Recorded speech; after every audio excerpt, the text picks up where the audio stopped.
ഇവർ വിവാഹിതരായ സീരിയലിലേക്ക് എല്ലാവർക്കും സ്വാഗതം. ഈ ചാനൽ ഇഷ്ടപ്പെട്ടാൽ ലൈക്ക് ചെയ്യുക, സബ്സ്ക്രൈബ് ചെയ്യുക. ഭൂമിക തൻ്റെ അമ്മയെ എങ്ങനെയെങ്കിലും രക്ഷിക്കണം എന്ന ചിന്തയോടെ എല്ലായിടവും എന്തെങ്കിലും തെളിവ് കിട്ടുമെന്നൊക്കെ ഞാൻ വീടൊക്കെ മൊത്തം നോക്കുകയാണ്. അങ്ങനെയെങ്കിൽ അച്ഛനാണെങ്കിൽ അച്ഛൻ്റെ ഓർമ്മകളും ആലോചിച്ചിരുന്ന് കരയുന്നുണ്ട്.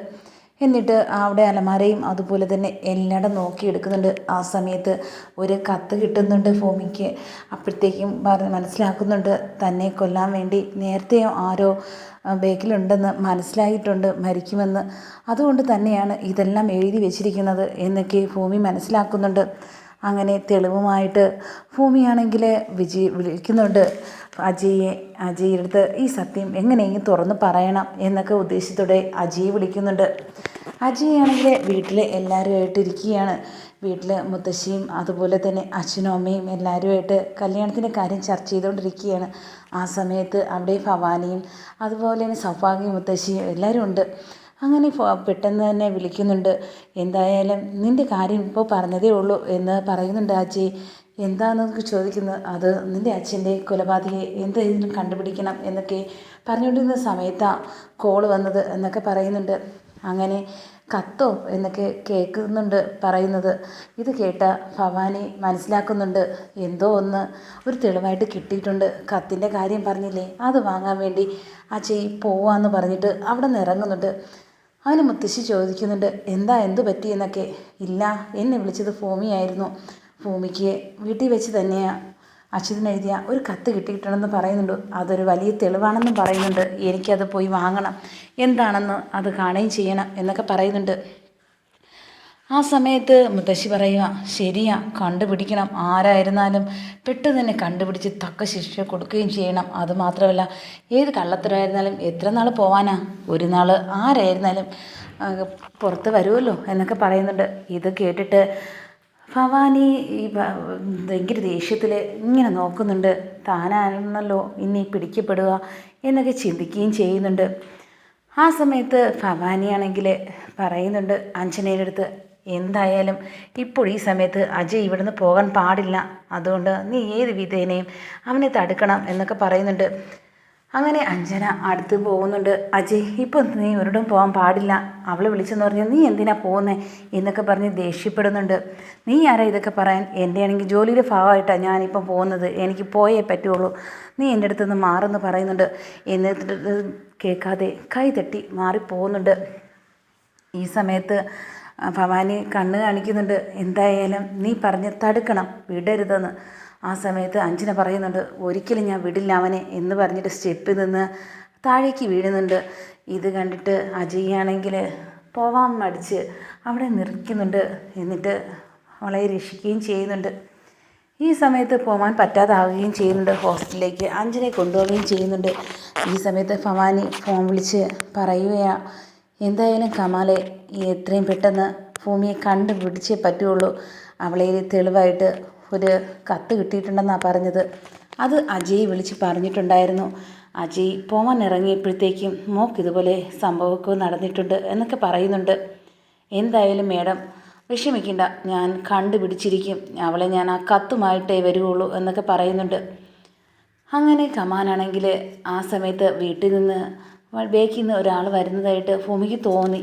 അങ്ങനെ കമാൽ ബേക്കിൽ നിന്ന് പോവുക. അഞ്ജന പോകുന്നത് ഹോസ്പിറ്റലിലേക്കാണെങ്കിലും എന്നാൽ തൊട്ട് മുമ്പേ പോകുന്നത് ഭൂമിച്ചയാണ്. അങ്ങനെ ഭൂമിച്ചയെ ഫോളോ ചെയ്ത് പോകുന്നുണ്ട്. പോയി ഹോസ്പിറ്റലിലേക്ക് പോകുന്ന വഴിക്ക് അവരവിടെ പോവുകയും ബാക്കി കമാലാണെങ്കിൽ നേരെ പോകുന്നത് ഭൂമിച്ചയെ കാണാൻ വേണ്ടിയാണ്. അങ്ങനെ ഭൂമിജയെ ബാക്കിൽ നിന്ന് വീണ്ടും കണ്ടെത്തുന്നുണ്ട്. അങ്ങനെ നേരെ പോകുന്നത് പോലീസ് സ്റ്റേഷനിലേക്കാണെന്ന് മനസ്സിലാകുകയും കൂടെ പോവുകയും ചെയ്യുന്നുണ്ട്. ഭയങ്കര പേടിച്ച് വിറച്ച് പെട്ടെന്ന് സ്റ്റേഷനിലേക്ക് ഓടുന്നുണ്ട്. അങ്ങനെ ഭൂമി ഓടിപ്പോയപ്പോഴത്തേക്കും ചോദിക്കുന്നു, എന്താ പേടിച്ചിരിക്കുന്നത്, എന്ത് പറ്റിയെന്നൊക്കെ ചോദിക്കുന്നുണ്ട്. അത് എൻ്റെ ബാക്കിൽ നിന്ന് ആരോ ഒരാൾ ബാക്കിൽ നിന്ന് വന്നതായിട്ട് എനിക്ക് തോന്നി, ഒരാളുണ്ട് എന്നെ കൊല്ലാൻ വേണ്ടി നോക്കുവാന്നാണ് എനിക്ക് തോന്നുന്നത്, അച്ഛന് വന്ന ആ ഒരു അവസ്ഥ എനിക്കും പറ്റുമെന്നാണ് തോന്നുന്നത് എന്നൊക്കെ പറയുന്നുണ്ട്. പേടിക്കണ്ട, ഞങ്ങൾ നോക്കാമെന്ന് പറഞ്ഞിട്ട് നോക്കുന്നുണ്ട്. ആ സമയത്ത് വണ്ടിയും കൊണ്ട് പോയി കഴിഞ്ഞിരുന്നു. ആ സമയത്ത് ചോദിക്കുക, ആരെയും ശത്രുക്കളൊക്കെ ഉണ്ടാകുമെന്ന് ചോദിക്കുന്നുണ്ട്. അത് ഉണ്ടല്ലോ, അതുകൊണ്ടല്ലേ എൻ്റെ അച്ഛന് ഈ അവസ്ഥ വന്നത്, എൻ്റെ അമ്മ ഇവിടെ ആയതും എന്നൊക്കെ പറയുന്നുണ്ട്. അമ്മേ ഏത് മുഖാന്തരം എന്നെ ഇറക്കിയേ പറ്റുള്ളൂ എന്നൊക്കെ പറയുന്നുണ്ട്. അങ്ങനെ എന്തായാലും തെളിവ് കിട്ടിയതൊക്കെ പോലീസ് സ്റ്റേഷനിൽ ഏൽപ്പിക്കുകയും ചെയ്യുന്നുണ്ട്. ഇത് വെച്ച് എല്ലാ കാര്യങ്ങളും എൻ്റെ അമ്മയ്ക്ക് നീതി കിട്ടണം. എന്തായാലും എൻ്റെ അച്ഛൻ നേരത്തെ അറിഞ്ഞിരുന്നു അച്ഛന് മരണം സംഭവിക്കുമെന്ന്. അതുകൊണ്ടാണ് ഇങ്ങനെയൊക്കെ അച്ഛൻ എഴുതിയിരിക്കുന്നത്. എനിക്കും വിശ്വസിക്കാൻ കഴിയുന്നില്ല ഓരോ കാര്യങ്ങളും എന്നൊക്കെ പറയുന്നുണ്ട്. മോൾ എന്തായാലും വിഷമിക്കണ്ട, രാത്രിയായില്ലേ, ആരെങ്കിലും ഒരാൾ സഹായത്തിന് കൂടെ വരാം, വീട്ടിലേക്കിട്ട് പോവാൻ എന്നൊക്കെ പറയുന്നുണ്ട്. വേണ്ട, ഞാൻ പോവാം, ഇനി അയാൾ വരില്ല എന്നൊക്കെ പറഞ്ഞിട്ട് ഭൂമിച്ച പോകുന്നുണ്ട്. എന്നാൽ ഭൂമിച്ച പോണ വഴിക്കും ഭയങ്കര പേടിച്ച് വിറച്ചാ പോകുന്നത്. ആ സമയത്ത് ഭവാനി വിളിക്കുന്നുണ്ട് കമാലിനെ. അവളെ കണ്ടുപിടിച്ചോന്ന്. ഇല്ല, അവൾ സ്റ്റേഷനിലിട്ട് കയറിയിട്ടുണ്ട് എന്നൊക്കെ മറുപടി പറയുകയും ചെയ്യുന്നുണ്ട്. അങ്ങനെ ആ സമയത്ത് പറയുക, എന്തായാലും ഈ സമയത്ത് പോകണ്ട, ഇവിടെ ഇരുന്നാൽ മതി എന്നൊക്കെ പറയുന്നുണ്ട്. കുറേ കഴിഞ്ഞിട്ട് ആരെങ്കിലും വരുമ്പോൾ കൊണ്ടുവിടാം, ഒറ്റയ്ക്ക് പോകണ്ടെന്ന് പറഞ്ഞിട്ട് പിടിച്ചിരുത്തുകയും ചെയ്യുന്നുണ്ട് ഭൂമിച്ചെ. അങ്ങനെ ആ സമയത്ത് ചോദിക്കുന്നുണ്ട് അജയ് വിളിച്ച്, ഭൂമിച്ച അവിടെ ഉണ്ടോ? അതെ ഉണ്ട്, പക്ഷേ ആരോ ആ കുട്ടിയെ ഫോളോ ചെയ്ത് വരുന്നതായിട്ട് തോന്നിയെന്ന് പറയുക. എങ്കിൽ ഈ സമയത്ത് ഒറ്റയ്ക്ക് അവളെ വിടണ്ട, അവിടെ ഇരുത്തിയിരിക്കാൻ പറയുന്നുണ്ട് അജയ്. ശരിയെന്ന് പറയുകയും ചെയ്യുന്നുണ്ട്. അങ്ങനെ അജയ് ഹോസ്പിറ്റലിൽ നിൽക്കുകയാണ്. ആ സമയത്താണെങ്കിൽ മുത്തശ്ശി പറയുക, ഏത് കാര്യത്തിലും അജയ് അവളെ സഹായിക്കണം. അവളാണെങ്കിൽ നല്ലൊരു കുട്ടിയാണ്, നീതിക്ക് മാത്രമേ അവൾ മുന്നോട്ട് പോവുകയുള്ളൂ. അവളുടെ സ്വഭാവം എനിക്കറിയാം, അതുകൊണ്ട് അവളെ സഹായിക്കുക തന്നെ ചെയ്യണം എന്നൊക്കെ മുത്തശ്ശി പറയുകയും ചെയ്യുന്നുണ്ട്. അങ്ങനെ ഹോസ്പിറ്റലിൽ നിന്ന് കൊണ്ടുവരികയും അങ്ങനെ അജയ് പിറ്റേ ദിവസം ആകുമ്പോഴത്തേക്കും വരുന്നത് ആരാന്ന് പറഞ്ഞാൽ അത് അജയുടെ സഹോദരിയാണ്. വരുന്ന എല്ലാവരുമായിട്ട് ഒത്ത് ഭയങ്കര സന്തോഷമാവുകയും ചെയ്യുന്നുണ്ട്. അങ്ങനെ മുത്തശ്ശി പറയുന്നുണ്ട്, ഇനി സത്യനാഥൻ്റെ മകളെ കൂടെ കണ്ടാൽ മതിയായിരുന്നു, അതിനി കാണാൻ പറ്റുമോ എന്തോ എന്നൊക്കെ പറഞ്ഞ് മുത്തശ്ശി എല്ലായിടത്തും പറയുമ്പോഴത്തേക്കും ഭവാനിയാണെങ്കിൽ ദേഷ്യത്തിൽ നിൽക്കുന്നുണ്ട്. എന്നാലും എങ്ങനെയും കണ്ടുപിടിക്കണം എന്നൊരു ഉദ്ദേശം മാത്രമേ എനിക്കുള്ളൂ. ഏത് മുഖാന്തരവും എനിക്കത് കണ്ടുപിടിച്ചേ പറ്റുള്ളൂ. എൻ്റെ മകളെ, അവളെ കൂടെ കാണേണ്ട ഭാഗ്യം എനിക്ക് കിട്ടിയാൽ മതിയായിരുന്നു എന്ന് സൗഭാഗ്യ മുത്തശ്ശി പറയുന്നുണ്ട്. ഇത് കേട്ടത് അനുപമ പറയുക, എന്തായാലും കാണാൻ പറ്റും മുത്തശ്ശി, ഇതാണെങ്കിൽ ഒരു അടുത്തെത്തിയെന്ന് വിചാരിച്ചാൽ മതി, ഞാൻ വന്നില്ലേ എല്ലാം ഇനി ശരിയാവും എന്നൊക്കെ പറയുന്നുണ്ട്. അങ്ങനെ അജയെ കാണാൻ പോകുന്നുണ്ട്. അജയാണെങ്കിൽ കണ്ട് പറയുക, അനിയത്തി കണ്ടതിന് സന്തോഷത്തിൽ കെട്ടിപ്പിടിക്കുന്നുണ്ട്. എന്നിട്ട് പറയുക, നീയാണെങ്കിൽ പറയാതെയാണല്ലോ വന്നത്, ഞാനാണെങ്കിൽ എല്ലായിടത്തും പറഞ്ഞത്, നീ മാത്രമേ അറിഞ്ഞില്ല എന്ന് തോന്നുന്നുണ്ട് എന്നൊക്കെ പറയുന്നുണ്ട്. അങ്ങനെ പറയുമോ, എന്താ ഒരു വിഷമം, ഈ കല്യാണം ഇഷ്ടമില്ലെങ്കിൽ ഞാൻ മുടക്കിത്തരണോ എന്നൊക്കെ അനുപമ ചോദിക്കുന്നുണ്ട്. അങ്ങനെ എങ്ങനെയും മുടക്കിത്തരാൻ വേണ്ടി അജയ് പറയുകയും ചെയ്യുന്നുണ്ട്. അങ്ങനെ അനുപമ കാണാൻ വരുന്നുണ്ട് അഞ്ജനയും. അതുപോലെ തന്നെ സൗഭാഗ്യ മുത്തശ്ശി പറയുന്നുണ്ട്, അവരെല്ലാവരും പോയി കാണണം, സംസാരിക്കണം എന്നൊക്കെ പറയുന്നുണ്ട്.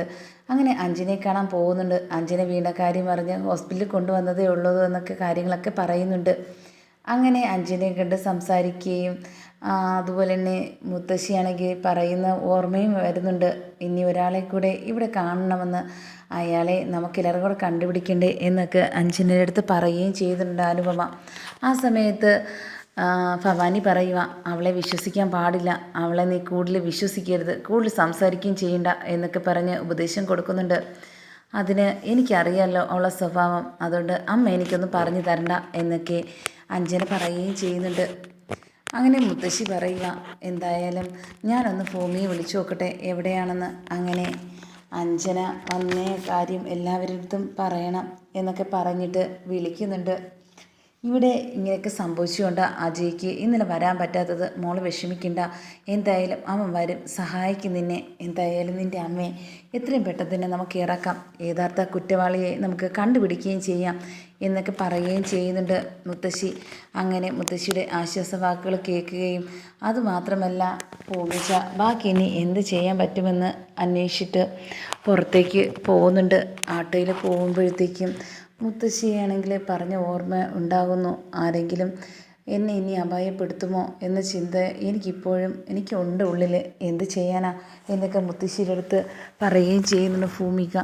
അങ്ങനെ ഭൂമിച്ച് പറയുക, കുഴപ്പമില്ല, ഞാനാണെങ്കിൽ ഒറ്റയ്ക്ക് തന്നെ എല്ലായിടം പോകാൻ എനിക്ക് ഒന്നിനും പേടി ഇപ്പം തോന്നുന്നില്ല, ഞാൻ ഒറ്റയ്ക്കായപ്പോഴത്തേക്കും എന്തോ ഒരു ധൈര്യം കിട്ടിയതുപോലെ എനിക്ക് തോന്നുന്നു എന്ന് മുത്തശ്ശിയുടെ അടുത്ത് പറയുകയും ചെയ്യുന്നുണ്ട്. അങ്ങനെയാണെങ്കിൽ ഈ ലെറ്ററിലാണെങ്കിൽ എഴുതിയിരുന്ന ഒരാളെ കാണാൻ വേണ്ടി പോവുകയാണ് ഭൂമിച്ച ആ സമയത്ത് കമാൽ ബേക്കുന്നുണ്ട്. അപ്പോഴത്തേക്കും മനസ്സിലാക്കുന്നുണ്ട് തൻ്റെ ബേക്കിൽ ഇപ്പോഴും ആ വരുന്ന ആൾ മാറിയിട്ടില്ല. എന്തോ ഒരു പന്തികേട് മനസ്സിലാക്കുകയും ചെയ്യുന്നുണ്ട്. അങ്ങനെ അവിടെ ആട്ടോ നിർത്തിയിട്ട് വീണ്ടും ഒരു കടയിൽ കയറുന്നതും ഇതെല്ലാം നോക്കി നിൽക്കുകയും ചെയ്യുന്നുണ്ട്. ഭൂമികയ്ക്ക് ആ സമയത്തും പേടി തോന്നുകയും ചെയ്യുന്നുണ്ട്. ആ സമയത്ത് അജയ് വിളിക്കുന്നുണ്ട്. എന്നിട്ട് അജയുടെ അടുത്ത് പറയുക, നിങ്ങളുടെ വീട്ടിലും ഉണ്ട് എൻ്റെ ആണെങ്കിൽ ഇഷ്ടപ്പെടുത്ത ആൾക്കാർ, ഒരിക്കലും ഇഷ്ടപ്പെടാത്ത ആൾക്കാർ ആരാണെന്ന് അറിയാലോ. അഞ്ജനയും അതുപോലെ തന്നെയാണ്.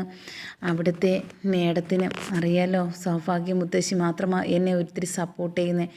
അച്ഛനും. പക്ഷേ അതുമാത്രമല്ല, ഭവാനി ആൻറ്റിക്കെങ്കിൽ എന്നെ ഒട്ടും ഇഷ്ടമില്ല. അവരൊക്കെ ഇതിലെന്തോ ഒരു ഗൂഢാലോചന പോലെ എനിക്ക് തോന്നുന്നുണ്ട് അവരുടെ സ്വഭാവത്തിൽ തന്നെ എന്നൊക്കെ അജയുടെ അടുത്ത് പറയുന്നുണ്ട് ഭൂമിച്ച. അങ്ങനെ ഭൂമിച്ച പറയുക, എനിക്കാണെങ്കിൽ എല്ലാവരും ഭയങ്കരമായിട്ട് സപ്പോർട്ടുണ്ടെങ്കിലും പക്ഷേ ഒരേ ഒരു കാര്യമേ ഉള്ളൂ, എൻ്റെ അച്ഛൻ പോയതിൽ പിന്നെ എനിക്കാണെങ്കിൽ എന്ത് ചെയ്യണമെന്ന് എനിക്കറിയില്ല. ഞാനാണെങ്കിൽ ഒറ്റപ്പെടുത്തത് തോന്നലാണ് എനിക്കിപ്പോൾ ഉണ്ടായിരിക്കുന്നത്. എങ്ങനെയെങ്കിലും എനിക്ക് അച്ഛനെ കൊന്നയാളെ കണ്ടുപിടിക്കണം, എന്തിനാ കൊന്നതെന്നും അറിയണം ആ പാവത്തിനെ എന്നൊക്കെ അജയ് അടുത്ത് പറയുന്നുണ്ട്. അജയ് പറയുന്നുണ്ട്, പേടിക്കേണ്ട, ഞങ്ങളൊക്കെ ഇല്ലേ, എന്തായാലും. അജയ് പറയുന്നുണ്ട്, അഞ്ജന എന്നെ എത്രമാത്രം എങ്ങനെയൊക്കെ ദ്രോഹിക്കാൻ പറ്റുന്നോ അങ്ങനെയൊക്കെ ദ്രോഹിച്ചുകൊണ്ടിരിക്കുക. ഒരാവശ്യത്തിന് പോയാലും എന്നെ വിടാന്തൊക്കെ എന്ത് തെറ്റാണ് ഞാൻ അവളുടെ അടുത്ത് ചെയ്തത് എന്നൊക്കെ ചോദിക്കുന്നുണ്ട്. ഭവാനി പറയുക, നിന്നെ ഇഷ്ടമുള്ളത് കൊണ്ടല്ലേ, എന്താണ് ഇതൊക്കെയാണോ ഇഷ്ടം? എനിക്കൊരു ആവശ്യത്തിന് പോലും പുറത്തിറങ്ങാൻ പറ്റില്ല, ഞാൻ പോവാതിരിക്കാൻ വേണ്ടി മനഃപൂർവ്വം അവൾ ചെയ്തതാണ്. ഇന്നലെ ആ വീഴ്ചയൊക്കെ അത് നിങ്ങൾ പറഞ്ഞിട്ടായിരിക്കും. നിങ്ങളെ മോളല്ലേ, കുറേ അടവുകളൊക്കെ അവൾക്ക് കൊണ്ട് എല്ലാം പറഞ്ഞു കൊടുത്തിട്ടല്ലേ എന്നെ ഒരിടത്തും വിടാതെ പോലും ആക്കിയിരിക്കുന്നത് എന്നൊക്കെ പറയുന്നുണ്ട്. അതും ഒരു തോന്നല എന്നൊക്കെ ഭവാനി പറയുന്നുണ്ട്. എനിക്ക് എല്ലാം മനസ്സിലാവുന്നുണ്ട്, എൻ്റെ അടുത്ത് വേറെ ഒന്നും പറയേണ്ട കാര്യമില്ല, ഇവിടെ എന്തൊക്കെ നടക്കുന്നതെന്ന് എനിക്ക് ചില സംശയങ്ങളൊക്കെ ഉണ്ട് എന്നൊക്കെ പറയുന്നുണ്ട്. ഈ സമയത്ത് ഭവാനിയാണെങ്കിൽ വിഷമത്തിൽ നിൽക്കുക, എന്തുദ്ദേശിച്ചിട്ടാണ് പറയുന്നത് എന്നൊന്നും അറിയാത്തതുപോലെ നിൽക്കുന്നുണ്ട്. എനിക്ക് ഈ കല്യാണത്തിന് താല്പര്യമില്ല, പിന്നെ എന്തിനാ നിങ്ങളെങ്കിൽ മോളെ